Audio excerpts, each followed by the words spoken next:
data so that you can create a quick graph.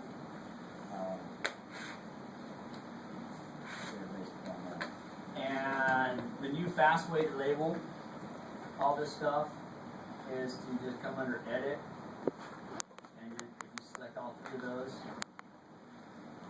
just pops it right underneath. I forgot. I think did you show me that? Yeah. So I get rid of the one. But actually, with this now, you don't even have to worry about the one. There's the one. Yes. So the demo one was the one that actually just showed me that one. I probably about a month ago now. But we haven't really had to do enough graphing, so I've been using that. So you learn something new all the time, right? So we're just so fed up with that it was just Wait, could you? So there's a quick graph. How did he get there? So what I did was I just selected the three means that I want to graph, right? Yep. And I just. Oh. Okay. So I got the graph that says 1, 2, 3, and went into select data and go edit. Instead of selecting each one, grab all three of them. So notice how these three are lined up pretty much right here with those three.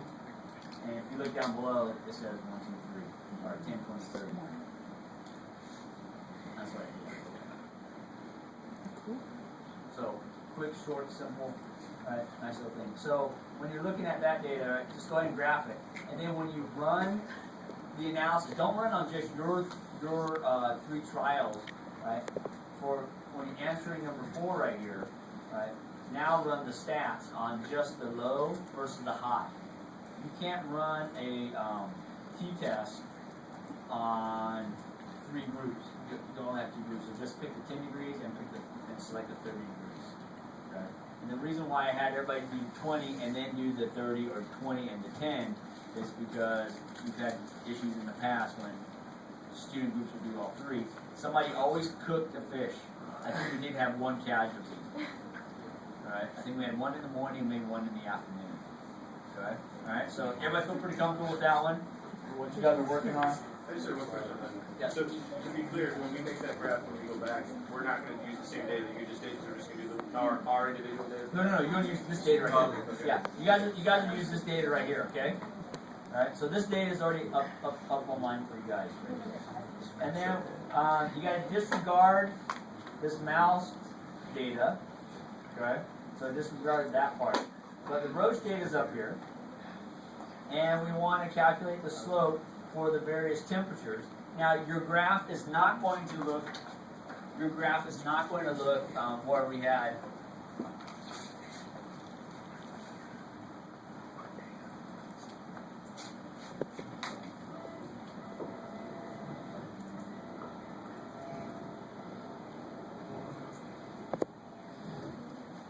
Your graph isn't going to have metabolic rate and temperature over here, and it's not going to look like that.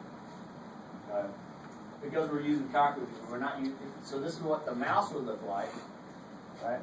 But on yours, you should have metabolic rate, and we got temperature down here, and so you should have something that looks like that, right?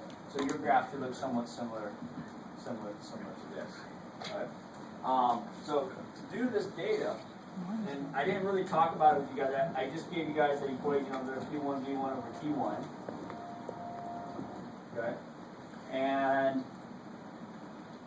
so with this data, the standards are right here. V1 is your calculated slope. And that's where you guys corrected that. You know, you divide it by a million, you multiply it by the volume of the containers, subtracting out the CO2 probe on there. Right? And then P2 is what we measured, right?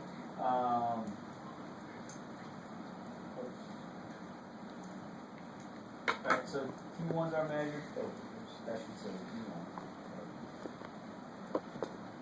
P1 should be what we measured on there, right? So here are all the things that you measured.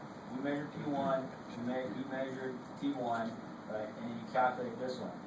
And these are the standards right here. And here's your mass. So this gives us that mass specific metabolic rate. Right? So to calculate V2, right, all you do is just, right, invert those two, move them to the other side. V1 times T2 divided by this factor. Alright, so if you set up your equation over here, hit the equal sign, put the bracket up here, so you want P1 times G1, one line that doesn't have a value in there, times T2, and I gotta close that bracket. I'm gonna divide that by T1 times T2.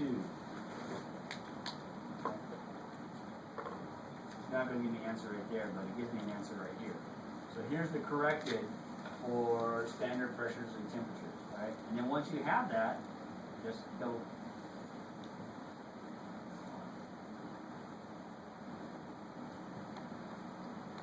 Double click. Oh, I got to see, you got zeros right there. So we're missing something there. So somebody give me some data. So what should you do? Should they put it all out or what? On the ones without, yeah, just. But on this one right here, you can calculate that one. Oh wait, No, we can't. you can't calculate that one. They're supposed to calculate that one for us. Bastards.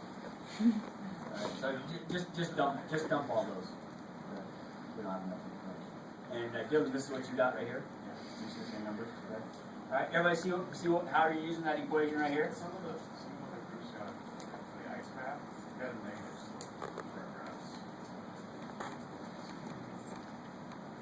So metabolic rate started going down. CO2 concentration. CO2 concentration went down. It wasn't starting. I know positive down, but it's still a positive. Came up with square. Like what I was expecting was the slope would be. It would just be, yeah, it would be, instead like this, it'll be, Ours was like so, it was erratic. yeah, there was a reading error. You may have had some lead air exchange going in and out. Should I just grab that?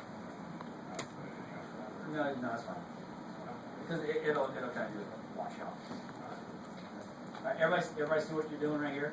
And then when you make the graph, right, graph it based upon the temperature, right?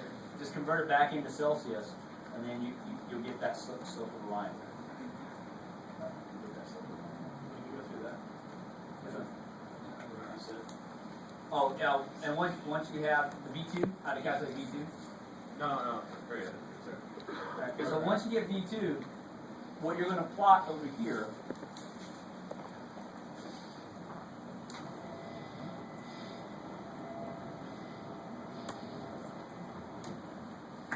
so this metabolic rate will be V2. This temperature is going to be your T1, but convert that in back to degrees Celsius. Okay. So when you plot it, use degrees Celsius, don't use Kelvin. Everybody feel pretty comfortable with that? So you should get something somewhat similar to this. Everybody feel pretty decent with that? Alright, so there's the data. Now, so I'll give you guys a week to finish this thing up. Yes. Okay? Alright, the photosynthesis lab that we're finishing today, you guys can turn that in, yeah. It's supposed to be due next Tuesday, but I'll give you guys to the following Thursday. Most everybody, I think, is almost done with that. All right, and then on Thursday, I'll go over with everybody once everybody has all the data how to do that graph. Where's Austin? Austin actually has already done that graph already. The graph was the wavelength and with the O2 production. Alright. So our only graph for the cockroach is based on the class.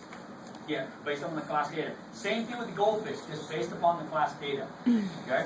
Everybody feel pretty comfortable? So only 2 graphs for this one. I'll give you guys a week to work on that. And the one, Alright, everybody feel pretty the decent with lab this? after that is Now, 2 after that. The other thing here that I know some of you guys have started, some of you guys haven't started,